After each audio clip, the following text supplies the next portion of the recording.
Good morning everyone. We have already discussed 7 separation methods from this lesson. Today we are going to discuss 2 more methods that are evaporation and condensation. I think these 2 terms are familiar for you. So today we are going to study more about this condensation and evaporation. Next method is evaporation. Evaporation is the process in which a liquid gets converted into its vapor. Evaporation can be used to separate a solid dissolved in a liquid. And this process is often used to separate salt from salt water or sea water.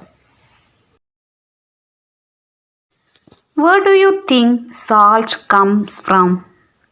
Yes, from seawater. Do you know how? Seawater is allowed to stand in a shallow pit.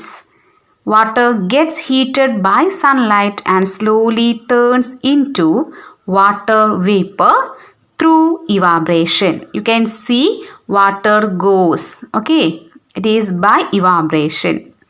In a few days, the water evaporates completely, leaving behind the solid salts. Then common salt is then obtained from this mixture of salts by further purification. We have to take salty water in a beaker and heat it. So evaporation takes place and we will get salt in the beaker. The same process we can continue with another beaker containing salt. Now we can see when the steam comes in contact with the metal plate cooled with ice, it condenses and forms liquid water. This water we can collect in another beaker. The process of conversion of water vapor into its liquid form is called condensation.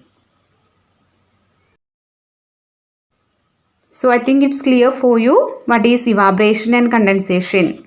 Once more, the process of conversion of water into its vapor is called evaporation. And the process of conversion of water vapor into its liquid form is called condensation.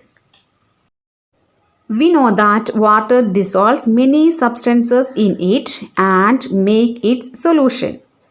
Then what will happen if we go on adding more and more of these substances to a fixed quantity of water? Do you know? So let us do one experiment. We have to take water and add sugar and stir it.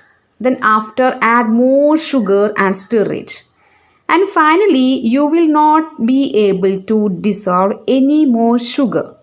This solution is called saturated solution. A saturated solution is one in which no more of the substance can be dissolved. If you are adding more salt or more sugar, we cannot dissolve this salt or sugar in the fixed amount of water. What happens to the undissolved sugar in the bottom of the beaker? Does it dissolve? Yes. We can dissolve this undissolved sugar in the bottom of the beaker by heating. So a larger quantity of sugar can be dissolved in beaker by heating.